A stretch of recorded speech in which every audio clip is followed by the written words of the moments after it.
And we are back now. Moving on, the final match of our top 8 is going to be played between Rayland Low and Martin Teo. Yeah. Players we've both seen yesterday on stream actually, with Rayland beating JS. And Martin beating Harold. So Harold we just saw lose in his top 8 against Matthias. And we saw in particular Harold couldn't really set up the Xerneas against Martin. So Martin was able to have the answers to the Xerneas, which is very important because Rayland's game plan does revolve around the Xerneas as well. Yesterday against JS, we saw him lead Smeargle Xerneas in all 3 games in that set, ultimately coming out on top. Yeah, which is because of arguably a superior Smeargle moveset. Yes. Yeah. So it'll be interesting. I mean, I can't really recall what Martin was using yesterday though. Martin is playing Lunala.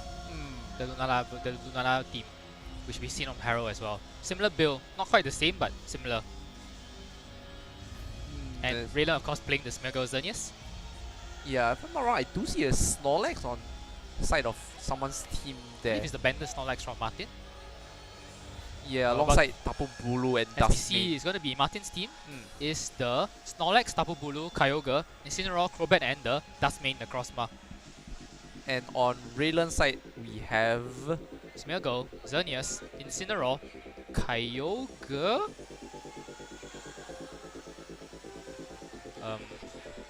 Yep. Ferrothorn? No, wait, that's not Rayland's team. yeah, just hold on a moment. Yeah, Tapu Koko, Blaziken, and Groudon. Oh, actually, no Kyogre here. Blaziken still, I've yet to see him use it in the as of yet, so I'm not really sure what sort of purpose it fulfills. Yeah, we only saw the Smeargle, Xerneas, Groudon, and the Incineroar in the set yesterday, with both players not switching up their mons. As we go into the game 1 of this top 8 set, with Rayland and Martin aiming to make it into top 4 to face up against Matthias.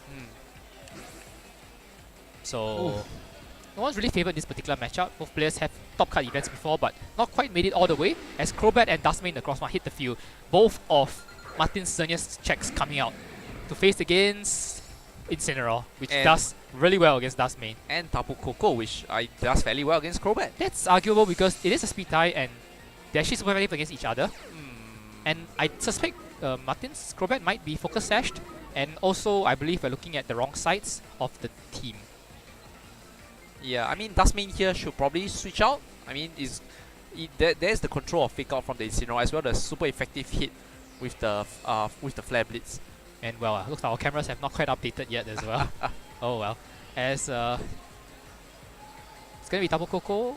It's gonna see who moves first between Tapu Koko and Crobat. Because if Crobat gets a free turn, then it's a Tailwind up. And yeah, I mean guarantees faster 3 turns for Rayland. For Martin. We did see a cross poison from the Crobat, but with the Intimidate, it's not gonna KO. And Dustmane retreats here, bringing out another cat, which is the Incineroar, which will intimidate the opposing Incineroar. As Tapu Koko just goes straight for the Wild Charge into the Incineroar. Again, the Intimidate gonna sponge that hit pretty well, as Crobat goes for the free Tailwind. So Koko winning the speed tie, it looks like. But not for long. Flare Blade comes out from Martin's own that's from Rayland's Incineroar. Yeah, so he was doubling down on the Dustmane Necrozma there. So not relying on Flare Blades to KO Rayland's Incineroar, or Martin's Incineroar, or Martin's Dustmane Necrozma. Yeah. So opening to double up with the Wild Charge, but again, Intimidate going a long way for for sure. For Martin. I was expecting more of a special variant from Kokos, because you don't really see the physical Kokos nowadays. Zhongmin, we're still looking at the wrong side. As Koko revealing himself to be a physical variant, very effective against Kyogres in this format, it should be noted. Perhaps even, actually, I think he might be Choice Scarf. Given that you have to be Choice Scarf to hit the Kyogre before it moves. And I guess the logic for that is that with the physical, you hit Xerneas on the physical side, which means it boosting with Geomancy doesn't have an impact.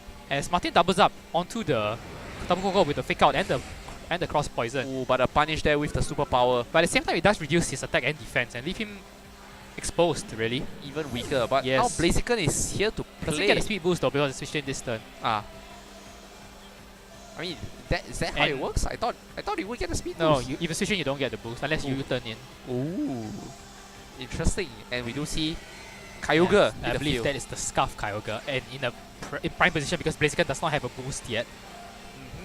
Even with a boost, I'm not sure Blaziken outspeeds Kyogre actually. And what can Blaziken do? It can't really kill. Well, if there's the rain, you can Thunder Punch. Oh right, boosted by electric terrain. There's that. Kyogre is not known for its physical defense, which is why I suppose Rayland opted for Tapu Koko in the physical set. Yeah, a bit of a clash in timings as well for the Tailwind. Incineroar forced out because of the reduced attack and the rain, really. And Groudon come in with the sun, but it's not gonna appreciate taking a water spot even in the sun. Groudon's special defense, dubious at best. I'm not sure Blaziken survives a water spout even in the sun. Yeah, Blaziken is going to opt to protect to try to get the speed up. We do see His a water water spout comes out, no reason not to. Groudon's going to take more than half even in the sun, thanks to his abysmal special defense. Well, actually no, looks like it's trained for bulk here. As Crobat goes for Super Fang, and well, another water spout will do the trick.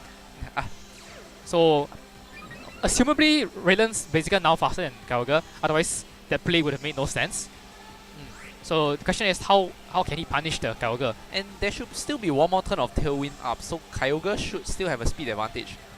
And might be able to just wipe the field here. Yeah, if Rayland has forgotten about Tailwind, this could be a bit messy. Blaziken can't protect forever. I mean, and also, but looking at the back, Martin's Dustmin and Cosma, looking at Rayland's team, does not enjoy facing almost any of Rayland's Pokemon. It's only the Incineroar though. But in the sun, it's gonna struggle. I mean, he has to worry about the Blaziken as well, and to a certain extent, the. I don't think he's to worry about Blaziken anymore after this turn. Well, could switch out.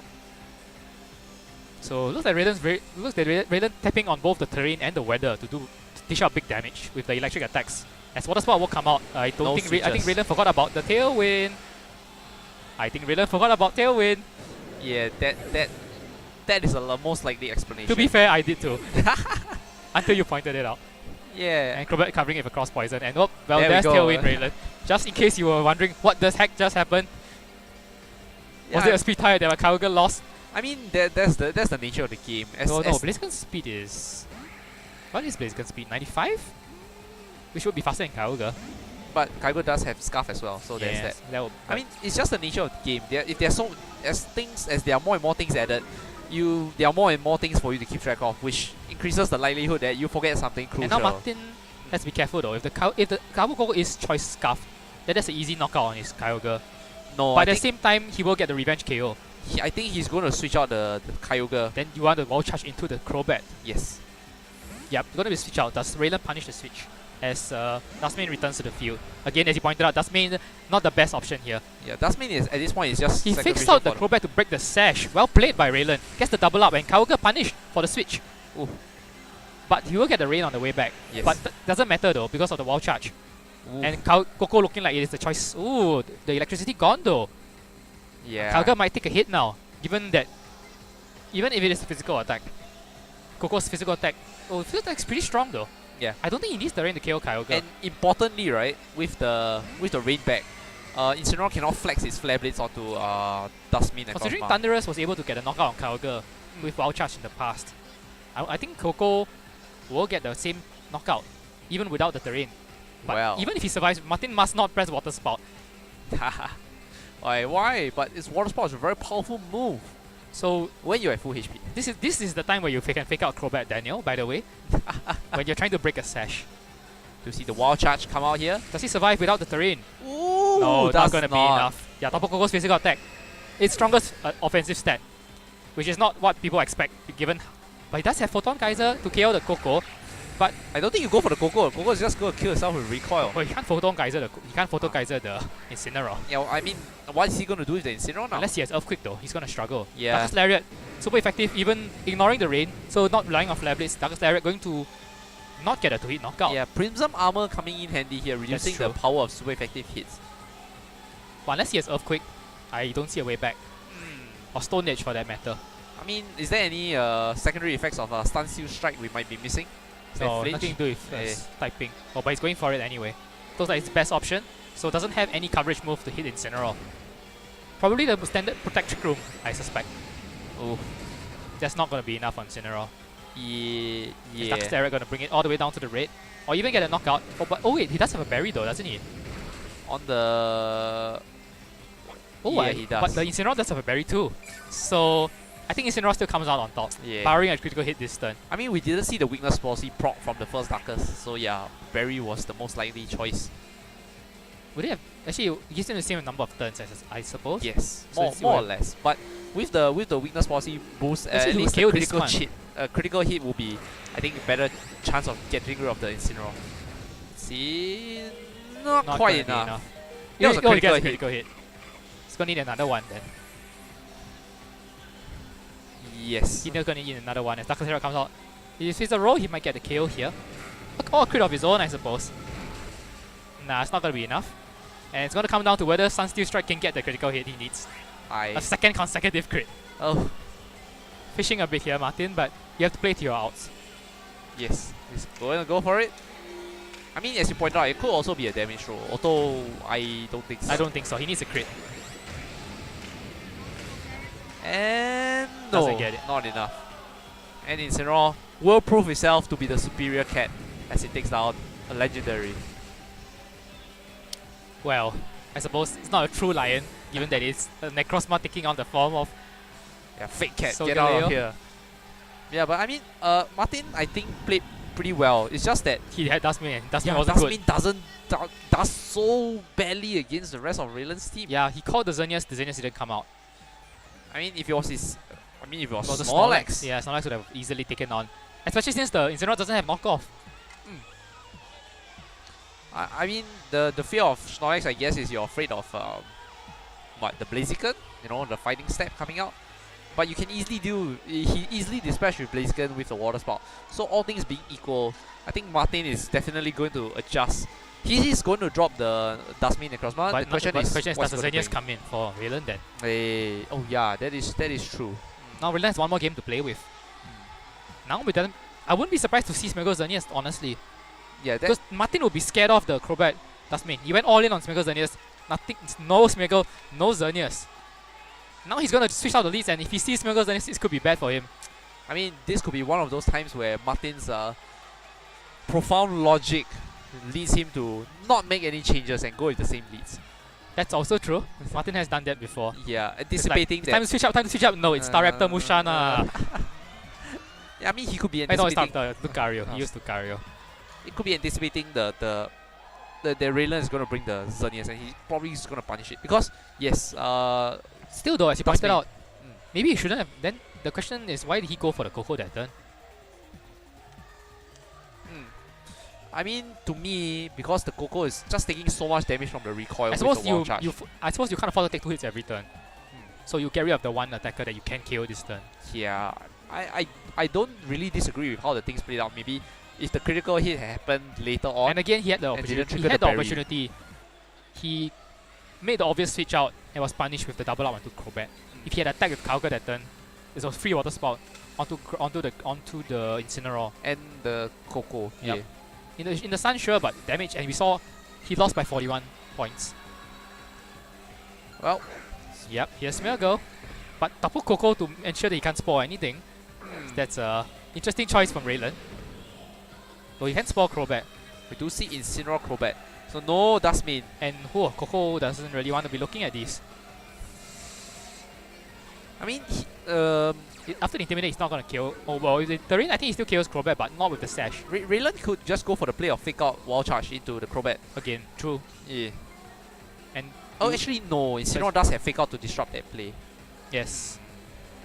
So I think the Fake Out Tailwind from Martin, pretty simple. Yeah. Because you Fake Out. Oh, but Smeagol's Fake Out was faster than the Incineroar? Yep. I think you still take it because your Crobat will survive with the Sash anyway, and be able to set up Tailwind.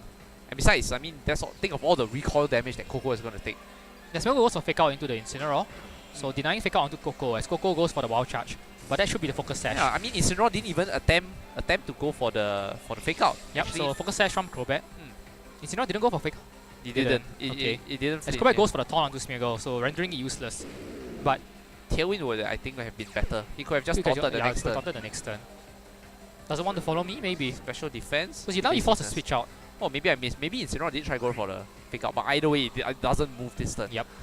Yeah, he probably went for the Fake Out onto the Tapu Koko. At this point, though, Rayland's Tapu Koko seems to be just decimating Martin's team. Yeah, physical, a decent option against even with a -1 types. I'm surprised. I mean, partly in fact because of the electric terrain, but imagine if it didn't have the -1. It just does so much damage. And it's not even boosted by an item. This is just a Scarf Coco. Adamant, perhaps? Yeah, probably Adamant. Since you don't really need the speed, since you're 130 base, you outspeed Kyogre no matter what. Smeargle will switch off for the Incineroar here because of the taunt. As Intimidate will kick in, so Cross Poison doing less damage, Flare Blitz doing less damage. And Crobat has to watch out for the Wild Charge. Stays in though and will go down to Wild Charge. Yeah, Coco will gladly take that 1 HP recoil. Yeah, so I'm not sure what Martin was hoping to get a free turn with the Crobat there. As Flare Blitz into the Coco, is it going to be enough after Intimidate? I doubt so. Coco does have decent physical bulk. Doesn't get the burn as well. Yeah, I think Martin was hoping to get the KO that turn and he was willing to sacrifice Crobat for it, but at the same time, the switch to Incineroar was obvious, the Smeargle was going to switch. So yeah, Sheer Sun too, he brought Dustman again. Staring down an Incineroar, the matchup didn't go so great last time. And not in rain, so the Flare Blitz is an option now. So I mean, okay, when Martin brought out the Incineroar, I thought, okay, maybe he swapped cats, you know, he dropped the Dustman for the Incineroar, but no, lo and behold, he still thinks Rayland probably going to go for Xerneas.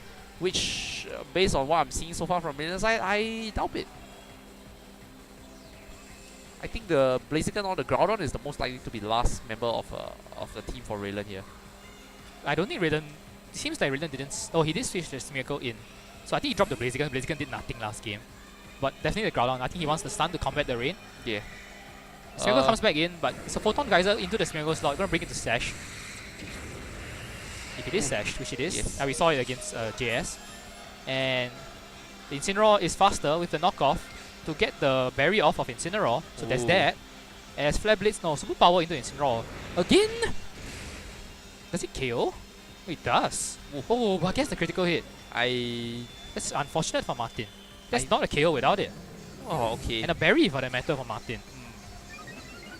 So that was a really bad break for Martin, getting knocked out with a single super power and forcing the Kyogre to lock in immediately now. With Groudon at the back. And a potential White Guard from Smeargle. Yeah, Smeargle did drop speed, but White Guard being a priority. And Coco is still at the back. Coco is going to just KO the Kyogre when he comes back in. Yes. Not only that, it has to be said, Martin didn't set up Tailwind with his Crobat. Yes. So he doesn't even have a speed advantage to bang on the fact to combat Tapu Koko. He was just so worried about the Smeargle, but at the same time, what are you worried about the Smeargle? There's electric terrain on the field. I mean, the Smeargle could still spot the Crobat, I guess, since Crobat is a flying Pokemon. But the Tailwind is what you need. Yes. The Coco is just running through Martin's team. And the physical variant, and he's not bringing the answers to it. The Bulu, where's the Bulu? Well, Bulu doesn't fare so well against the likes of KO's Groudon, KO's Coco, and the Blaziken has gone away. So it's only the Incineroar he's afraid of. Incineroar and Blaziken, I assume. And here's the Groudon to nerf the Water Spout. If he really dares to press Water Spout in front of a Smeargle. It doesn't really matter though, because once Coco comes back in, that's going to be game for Rayland. Yes. Smeargle will go for the fake out here to Kyogre. So, Trick Room coming out. Well, so I think he was hoping to catch the Coco coming in, but that's not a Coco. And now you're staring at a Groudon who is probably now fastest thing on the field. Yes, and Smeargle did have a speed drop as well on the first turn. So actually, this Trick Room benefits the Smeargle as well. No, I don't think the Smeargle got a speed drop. It did. On the first turn. Got accuracy boost and a speed drop. Accuracy drop, it looked like. Well. Either way, Smeargle is not a fast Pokemon to begin with. Well, it depends on how Martin's trained the Dustme. He could still move before the Groudon, but at the same time, what are you doing against Groudon? Yeah, and as you pointed out, White Guard will still be in effect even after the Smeargle moves on. Well, we haven't seen the White Guard yet. And we're not going to see it. Smeargle does switch out for the Incineroar. I want to intimidate Dustmane. I want to see what Martin locks himself into with the Kyogre. If he gets the chance. Yeah, his decision was postponed the previous turn because of fake out. So he has a chance to reassess it once again. As Dustmane going to go for Photon Geyser. Doesn't affect the Incineroar. We'll see the Precipitate Blades connect with both Pokemon here. Super effective on the Dustmane, but Prison Armor will keep it healthy. Why would you go for Photon Geyser against the 1 HP Smeargle? And we do see a locking into Origin Pulse here. Does avoid something, does avoid the Groudon. And Incineroar will hang on. Why would he go for the Photon Geyser? I have no idea. Coco is definitely not coming into this trick room situation. It doesn't matter because Stun Steel Strike hits Coco neutral too. So that was an absolutely strange play from I felt he should have gone for the Groudon instead. Because it needs damage on Groudon, definitely. Well, it's only a matter of time before he loses to the Groudon, thanks to his own Trick Room. As Incineroar gonna move first under Trick Room anyway. Yeah, Darkest Lariat. So again, a 500 IQ play that doesn't quite pay off. Martin fearing the Tapu Koko with the Scarf, tries to catch it with the Trick Room, but doesn't catch the Koko in time. Another Photon Geyser going into the Groudon. Needs a miss, double miss from Groudon, I think. Yeah, look at the damage. Oh my. Dismal. -2. Especially because it will double connect and will bring us to, or bring Rayland to top 4. Yeah, Dustmane. I mean, I've never seen a Dustmane so ineffective in a battle before. It's really only for the Xerneas. And I mean, Martin was just stubbornly decided that Rayland was going to bring the Xerneas at some point. Yeah, it just did not pay off. There is the patented logic train that we cannot quite phantom from Martin. So again, Scarf Cargo's usefulness also always curtailed by that Tapu Koko. And he only had one way around it, which was Tailwind, and he had the one turn, he didn't go for it. Yeah. It seems so obvious that with the Incineroar to trade Fake Outs, you get a free Fake Out Tailwind on the turn that you need it. And he went for Taunt instead. When there's no threat of Spore thanks to his opponent's electric terrain. I mean, Spore threat is on the Crobat, but I think that's... If you got Tailwind up, then Crobat wants to get out anyway. Yeah, I think that's a trade you're willing to take. Yes. Well, Rayland will be moving on to face Matthias, and Rain will be facing Faman. That is strange. What's strange? Because didn't Faman only have 5 Pokemon? Yeah, Faman did win out, but Faman's last Pokemon was the Toxicroak, which was removed, and JS didn't have a Kyogre, so Toxicroak wasn't needed in that matchup anyway. Okay. So gets a lucky break there. And we will be speaking to Martin, or will we be moving to top 4? So Martin was gonna come on, and well, we're gonna see how this logic train goes. So stay tuned. Good luck.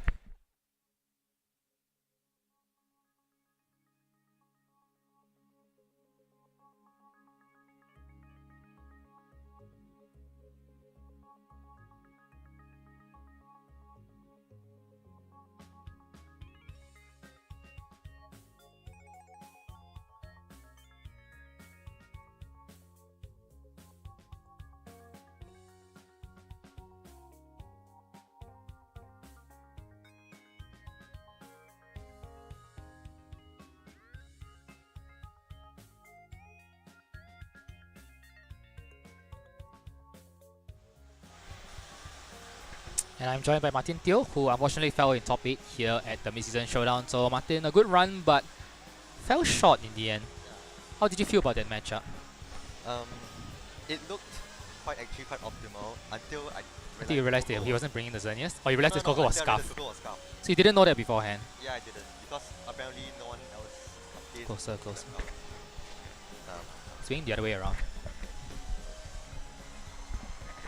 Yeah, because apparently no one else realized that his Koko was Scarf. I don't think he played against that many Scarf Cargos, so no one really saw the Koko come out. Yeah, I was quite surprised because...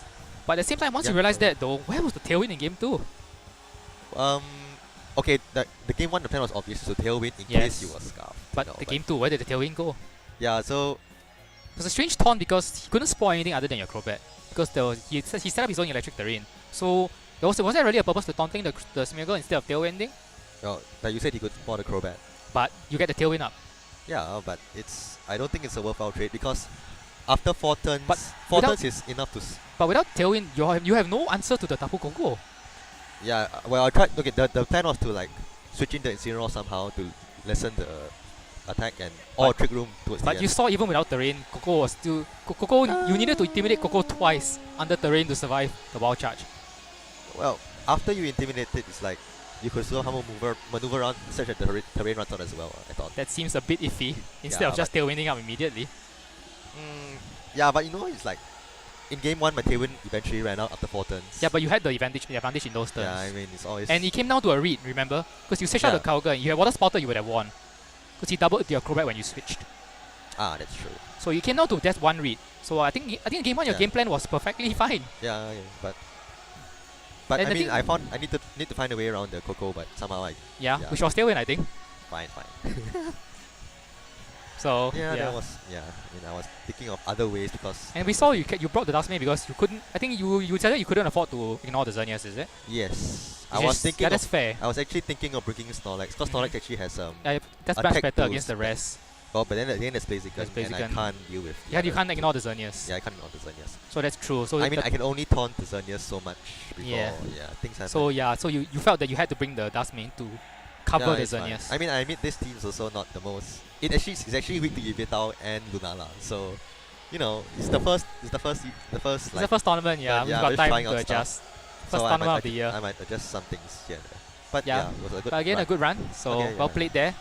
So we'll see how things go going forward. Yeah, okay, sure. I'm sure the format will evolve as well. So I doubt so. This format is so. Anyway, it's got time, you know. We've got 4 months. Okay, so sure, once again, this was Martin, fell in top 8. So congrats, Martin, on a good run. Okay, thanks. And we will see you all for the top 4. So stay tuned. Okay, stay tuned.